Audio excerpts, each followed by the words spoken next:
What is going on, Skull family? I'm Kyle. And I'm Darin. And this is the Purple Dopes with Hopes podcast.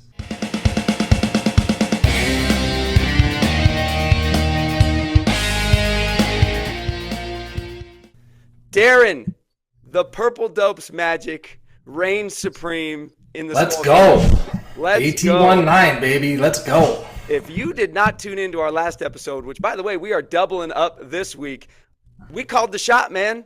Oh, Yeah. man, for a week and a half, there's been talks. Is it going to happen? Is it going to happen? Purple Dopes throw it out there, and what happens 2 days later? Number 19 comes back. He's Let's back. go. Let's go. Yeah. So if you are checking into the podcast on YouTube, please make sure you subscribe. You never know what the Purple Dopes are going to call next. And then we encourage you guys, drop a comment about where you are listening or watching from. We love to kind of feel out where people are coming. Darin, we have a listener from Singapore this week. Love it. Vikings going international, man. It's great. So welcome to the podcast there, Singapore. Welcome to the fans. fold. We appreciate you. And then if you're following along on any of the podcast platforms, we encourage you guys, make sure you follow along with the show. And then, of course, leave a review and a rating. We love to hear from you guys. So, Darin, we got to jump right into it, man. Psyched, man. I mean, like we talked about Monday, the compensation had to be right. And I feel good about it. It's essentially pick swaps for 2 years. Yep. I think we're giving up a fifth to get a seventh, maybe a sixth if Adam doesn't hold up his end of the deal. Sure. So it's a little insurance for us there. And then 2027, what's it, 6 and a 4 or 6 something and like a that? 4, yep. So love it. I mean, again, we needed the help, and it's not like he's a guy that comes in, plays 3 games, and then sits on the bench. Like, he's going to be a guy that helps us, like whether he's wide receiver 3 or 4. Absolutely. I mean, you throw Jefferson, Addison, Naylor, and Thielen out there with Hawkinson. I mean, what are we talking that's not too about? shabby, Right now? man. Are we talking about a rebirth of the Vikings of the 90s with Jake 3 deep, the new 3 deep. Chris Carter, Randy Moss? Are you kidding me right now? This is I what I'm mean, feeling. Seriously, dude, it's awesome. And yeah, I'm curious. You got Speedy, who's got the hand injury. He's going to be out possibly week 1, week 2. Maybe he's back. I don't really know. Addison's obviously out for 3 games. Thielen's going to be, he's great. Awesome bringing him in. I'm curious if they're going to look to bring someone else in. Yeah. I mean, there's a few other names out there. So I'm curious what the coaches think. I mean, what do you think about our depth bringing in Adam? Well, I mean, Adam Thielen is 35 years old. I mean, we know that. Just had his birthday. Happy birthday, Adam Thielen. If you are tuning in the podcast, we would love to bring you on to chat a little skull with you. That would be great. He's 35 years old. So realistically, does he have the legs that he had when he was 30, 25? I didn't actually realize that Adam Thielen was a rookie in 2013. I thought crazy? he was a rookie. I have a rookie card of Adam Thielen from 2016, and so I assumed that he was 20. But man, so he's got some NFL grind on those legs. So realistically, do we think he can come in and week out, be that wide receiver 2? Probably not.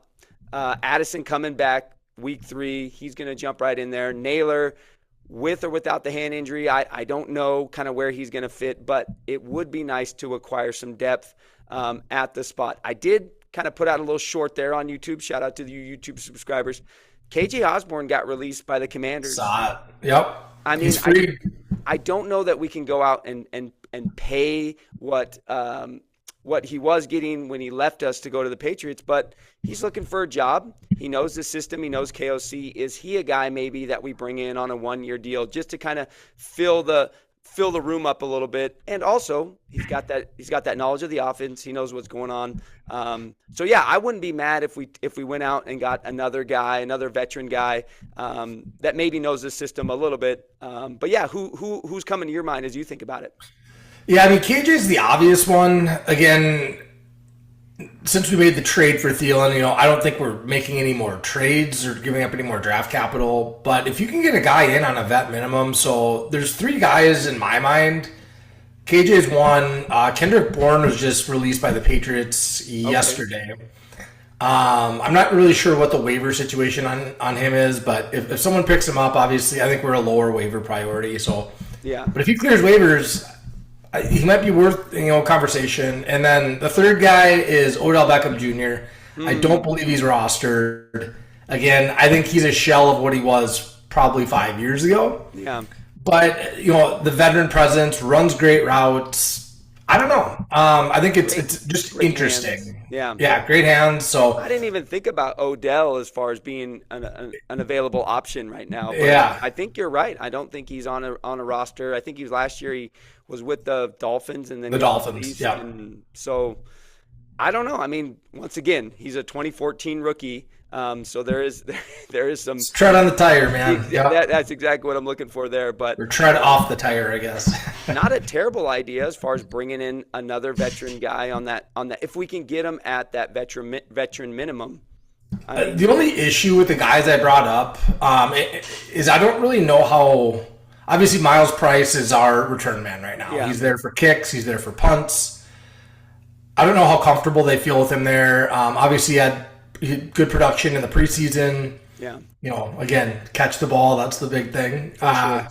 But Brandon Powell is another name that, because none of the guys we brought up would really do punts and kicks, right? They're there just to play wideout. Yes, 100%. So if you bring another guy in, maybe it's a guy that pushes Miles Price, because Miles Price, again, if you're bringing another wideout, he might be the odd man out and get caught. Yeah. So that's a good point. That's a fair point. I know he was, playing wide receiver in the preseason. I don't know if I saw any. There was nothing that, kind of blew me away with him preseason wise at the wide receiver spot. Punt return, kick return, I was really impressed. So I think something is, especially as the first couple of weeks unfold. I mean, there could be more changes coming. I think obviously we're going to have Jefferson, Addison, for sure, Thielen, and Naylor.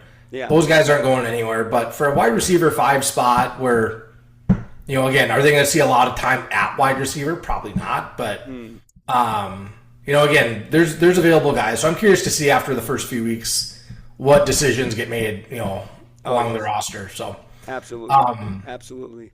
Well, curious what your thoughts are. So brought in Adam. I wouldn't say we're completely solidified, but he solidifies the wide receiver room. Cornerback, man. It was interesting. I was going to bring that up. We recorded our podcast an hour later. We're talking to each other like Blackman's headed to the Colts. We get a 6th-round pick. Yeah. We have 4 cornerbacks in our cornerback room right now. Yeah. Which isn't enough. It isn't enough support, in my opinion. No, not in this league. Especially with kind of the last couple of years with the Vikings cornerbacks. For sure. I definitely think that there needs to be a move made. I keep waiting to see what Kwesi's going to do. 2 names that I've seen kind of brought up as I've kind of circled the Skull socials. Gilmore is. I mean, he's the obvious choice, right? Bring him back. And then Griffin just got released by the Seahawks, I believe. Saw that. Yep, yesterday got released. So those are the 2 guys that I think are probably the most realistic. Kind of get into this. Already know the system. Already know Flores. Get in there. Yep.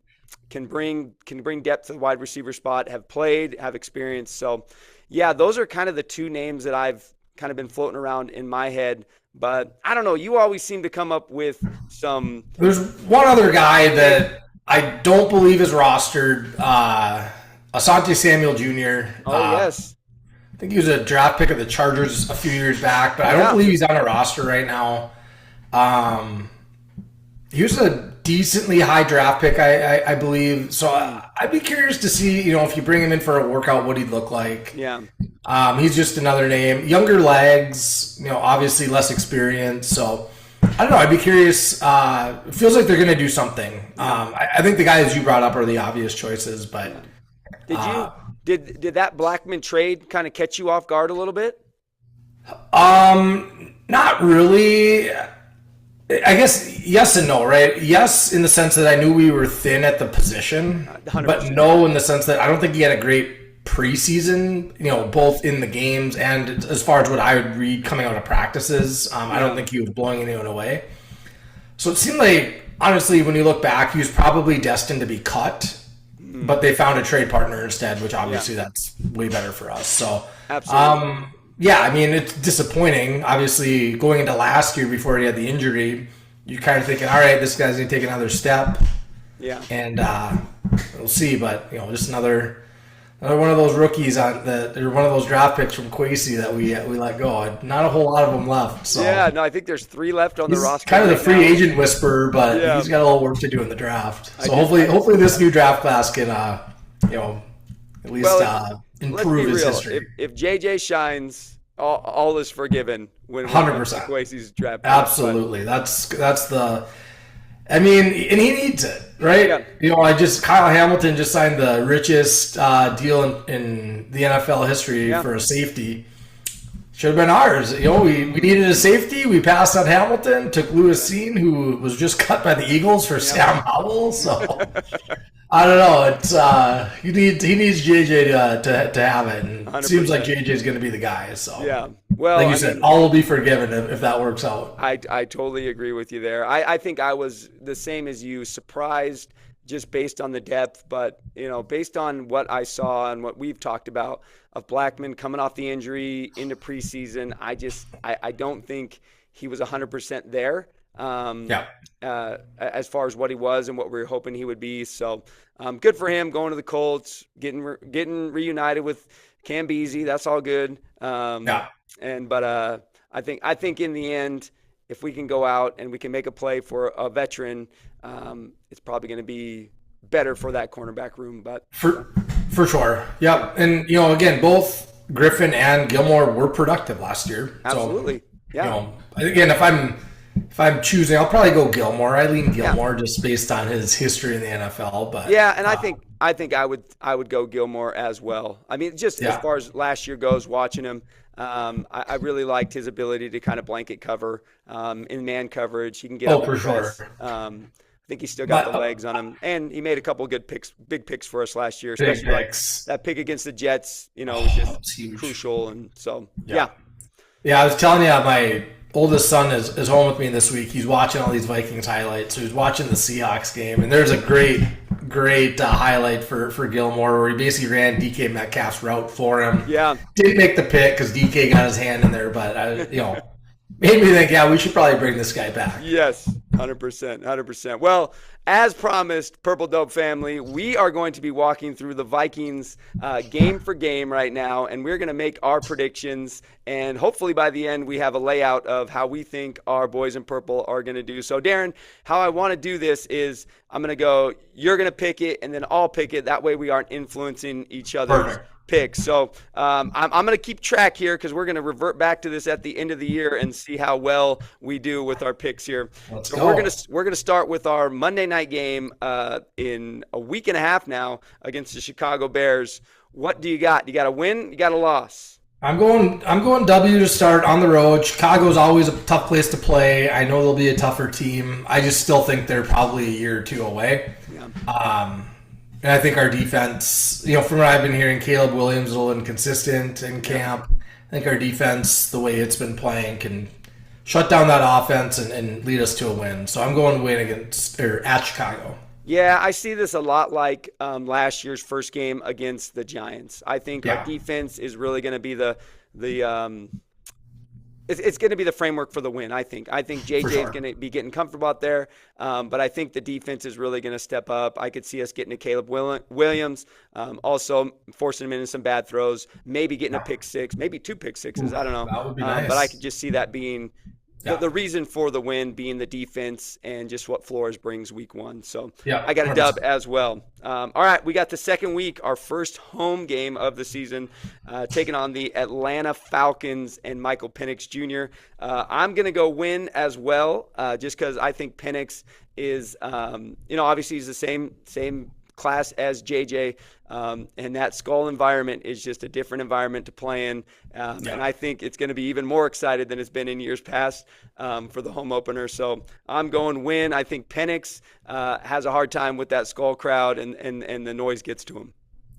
Yeah, I agree. Not only that, they're down, I believe, 2 starting offensive linemen. One of them's out for the year for sure. I thought the other one's out for an extended period. Yeah. So I think our defense is going to try to tee off on Penix, just being a younger quarterback with only 4 games started under his belt.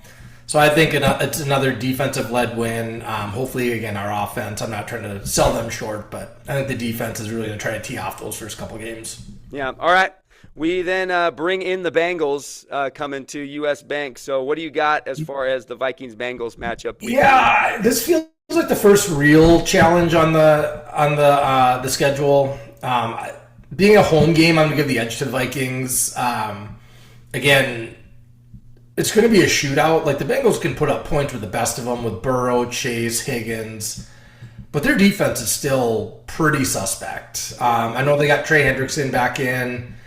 We'll see what kind of. I mean, it's week 3. He'll be in pretty good game shape by then, but I don't know. I don't trust their defense at all. So I feel like that might be a game where you need an extra stop or two from RD, but really got to see the offense kind of kick it into high gear that game. But I'm going to go win. I think that's a win at home. All right, this is our first difference in our thinking here because I think I agree. I think it's going to be an offensive battle. I think the Bengals' offense is going to be amazing this year. I really do. I think I think they're going to be the strongest in the AFC. But I just think that Burrow's going to have the edge over JJ. I think it's going to be tight, but I think that the Bengals are going to put up more points than the Vikings that week. So I got that as their first loss of the year. I hate to do it, but I think that's going to be the first real challenge. And week 3, without Addison, I think it's going to kind of show up a little bit, especially in the third and fourth quarter when JJ's starting to need to make some plays. So yeah, all right. Then we travel to Dublin and we take on the Pittsburgh Steelers. I don't know that we've ever played in Dublin before. Is this the first game? Is this the first NFL game in Dublin? I actually don't know if it's the first game in Dublin or not, but okay. Yeah, we played Pittsburgh overseas before, just not in Dublin. Okay. Oh yeah, I'm up on this one. So I think we go after Aaron Rodgers. I don't think Aaron Rodgers is nearly going to be any type of Aaron Rodgers of old. So I definitely have a win in Dublin against the Pittsburgh Steelers that week. Yeah, Steelers D is tough, but again, I think our D shines and will carry us there. So I'm going to go win as well. I agree with you. I don't trust Rodgers in his current form compared to what he was 3-4 years ago. So I think especially what we saw, what he looked like, playing for the Jets last year, 100%. Looked like some ill-advised throws, shell of what he used to be. So let's go Vikes. All right, and then we stay overseas and we travel to London and we head to London. It's the Browns. I'm not going to dissect this. We're going to win. I'm not. Yeah, we're going to beat the Browns. Yeah, with the uncertainty at their quarterback position, with Coach Prime chiming in, I'm sure at this point letting everyone know why his kid should be starting. I just think the Browns are going to be a real mess this year. So I'm going a dub in London for the Skull Boys. All right, Darin. So we are hitting the bye week here, and you have our Skull Boys at 5. Well, reminiscent of last year, coming off that road trip, overseas, 5-0. Okay, 5-0, and I have them at 4-1 here. So let's go to our noon kickoff. It's going to be a Fox televised game against the Philadelphia Eagles. It's home. What are your thoughts on that one? Oh no. This is me. I think this one's you. Yeah, this is me. I think this is going to be the first true test for JJ. Yep. Defending Super Bowl champions. That defense is mean. I think that they are going to have the edge. The Eagles are in this first matchup. Now, I think we're going to get the Eagles in the playoffs, and we're going to be ready for them. But I think in this first matchup where JJ, this is going to be the first kind of big-time game against a big-time team, I think we unfortunately are going to take a loss against the Philly at home. So I have 2 home losses for Vikings. Jeez, all right, here we go. Don't lose a lot at home, but I'm going to agree with you. I'm going to go with a loss to Philly here. This is the first loss. Again, it's shaping up similar to last year where you start 5-0. We came back against Detroit at home. Yeah. Lost that one. I think it's going to be close. I think the crowd will help keep them in it, but I think at least early on in the season, I agree with you. I think there's a little bit too much firepower, both offensively and defensively, for the Eagles, and I'm going to go with a close loss at home. Okay. All right, and then we travel to L.A. to take on the Chargers over here on the West Coast. What do you think against the Chargers on a Thursday night game, actually, coming off that Philly game that we both think they might lose, turn around, play on Thursday night? What do you think? I think coming off a loss at home with a short week, again, I'm looking back to last year. I don't want to call it out as the exact same, but I'm going to go loss here against the Chargers. I think that I think we're the better team. Don't get me wrong, but I think the short week traveling to the West Coast, I just think that that's going to be a little too much. And yeah, I'm going to go with our second loss of the year. I mean, Herbert scares me. I think Justin Herbert's top 5 QB in the league, personally. But I think we learned from last year's mistakes. And I think we turn around and we get a win in LA against the Chargers. I think the Chargers will be kind of middle of the road team, especially in that division with the Chiefs. So I think we take a win that week. And then we travel to Detroit to take on the Lions. And I'm going to go we win in the Motor City this year. I think that Detroit is going to be really finding their identity on the offensive side and the defensive side of the ball. Week 9, I think they're going to be coming into their groove, but I think JJ's also going to be coming into his groove as well. And so I think we go win in the Motor City this year. Your thoughts? I'd like to agree with you, but I'm gonna go loss. Yeah. I think that the Lions are still an elite team. Did they lose a bunch of coaches? Yes. That being said, I don't think they're going to forget how to play football completely, and I think that there's going to be enough wrinkles in their offense still that they'll be giving us a little bit of trouble. And I think it's going to be on JJ and the offense to try to keep up, which at this point in the season they'll be getting better, but maybe not quite there. So I'm going to go with a loss at Detroit. So, Darin, I'm totaling this up here, man. You got us on a 3-game skid here. I got us on a 3-game skid, but don't worry. I think we're going to turn it around. Okay, so here we go. We're going to turn it around, come back home November 9th against the Ravens. Baltimore, very tough game. Yes, very 100%. Tough game.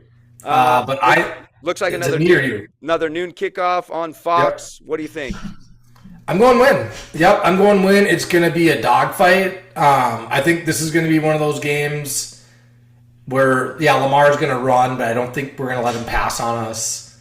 And I think it's going to be ugly, but I think it's one of those ugly wins that you need to have in a playoff season. So I think that this is going to be one of those. I'm going to agree with you there, and I think this is going to be truly JJ's coming out party. I do. I think by week 10, he's going to finally find his legs. I think our offense is going to be gelling.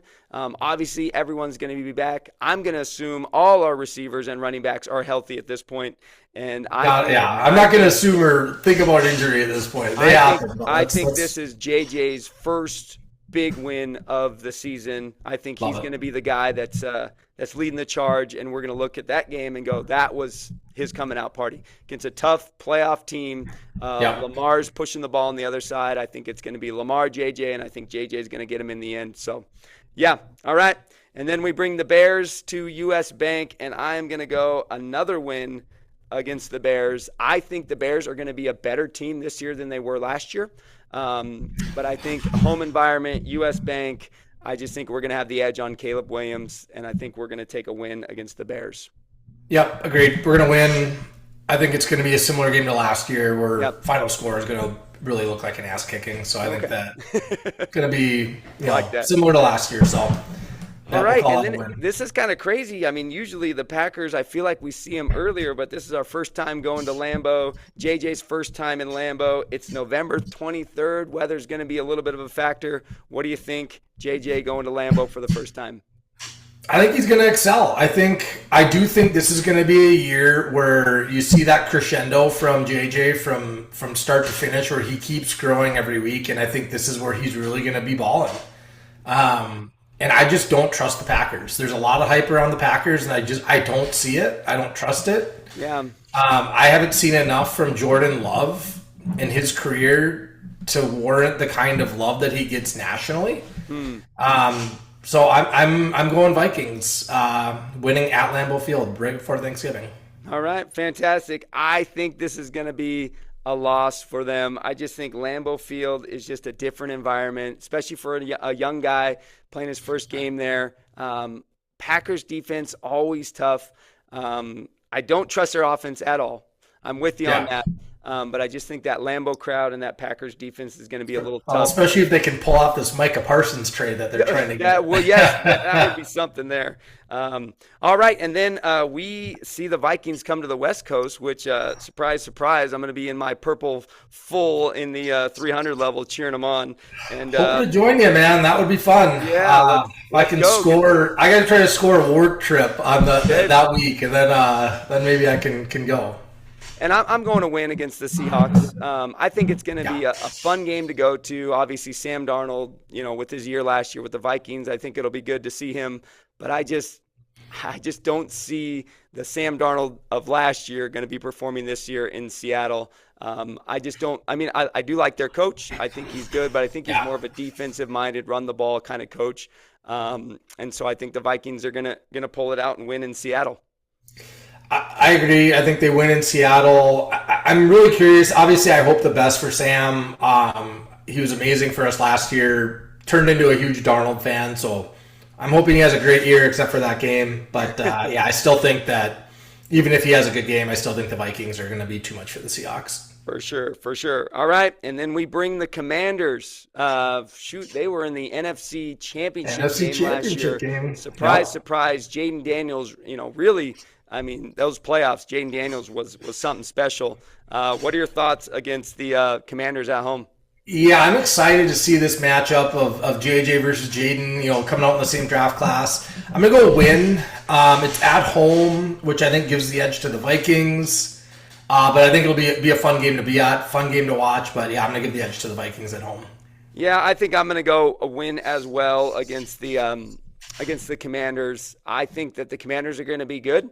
I think they showed us that last year. I don't know that they lost a lot of mojo coming into this season. But I do think it's going to be fun to watch those two guys, Jaden and JJ, go at it. But I do think we have the edge in the offense as far as what our offensive weapons are now, assuming everything goes to plan. I think that U.S. Bank Stadium is going to be rocking for that game. Going to be rocking. Yeah. All right, and then we move to Dallas to take on the Cowboys. Thoughts? I'm going win at Dallas. Again, I know, they got some elite players with Dak and CD. Is Micah going to be there? I mean, if Parsons is playing, I still think we win, but I think if he's not there, their defense is really going to struggle. So. Yeah, I'm going win against the Cowboys as well. I just don't think you can trust Jerry Jones' his organization right now, especially with what's going on with Micah Parsons. I just think there's going to be a lot of loss in that locker room, especially if Micah Parsons leaves. If Micah Parsons departs, I think it's a lost season for Dallas. Man, I don't know what they're going to do. Yeah, they're only getting draft picks. I can't see them getting a player. For sure. So. Yeah. All right, and then we take on the New York Football Giants. I don't have a ton. It is December in New York, but I'm going win against the Giants just because I don't think they have it. I'm going win. Yeah. It's got to be a win. Yeah.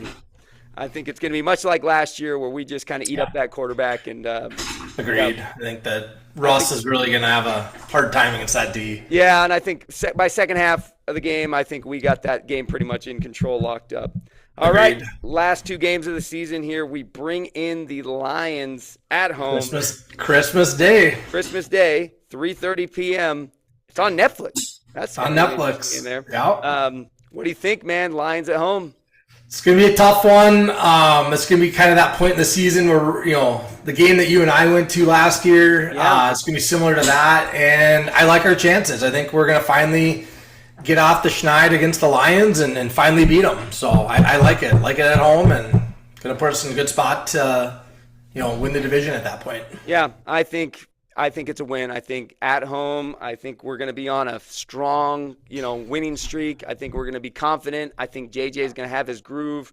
I'm going to go win at home against the Lions for the first time in years, I believe. A while, like 3-4 years. So. All right, and then we finish off with the Packers at home. Packers at home. Could be for the division. Could be for the division. What do you think? I'm going win. I like it. I think that exercise the demons from last year and win the division. I absolutely agree. I think we're going to be firing on all cylinders. I think by that point the Packers are going to be they're going to be a mess. I don't think this is the Packers year. I know you said, people are high on the Packers, but the only people I hear high on the Packers are Packers fans. So yeah, or national media for that matter. All right, man. Well, that is the season, and you have the Vikings taking 3 losses. I have them right in the middle. 3 losses. My losses are a little bit more spread out. Yours are 1, 2, 3 in a row, and then finished in the year on a 1, 2, 3, 4, 5, 6, 7, 9 game winning streak. So, all right, we both have them at 3 losses. Our losses come at different points in the year, but we both have them finishing on at least a 6-game winning streak, which will be really nice for them going into the playoffs. That would be sick. Be on that roll, baby. All right. Well, that is the episode for today.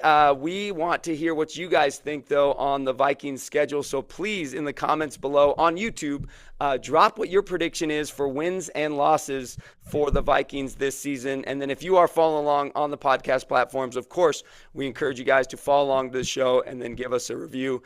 Darin will be coming back next week for our preview of Week 1. We are here against the Chicago Bears. I can't believe it. We're there. It's crazy. There. So, as always, friends, we skull, you skull, we all skull together. We'll see you guys next week. Skull.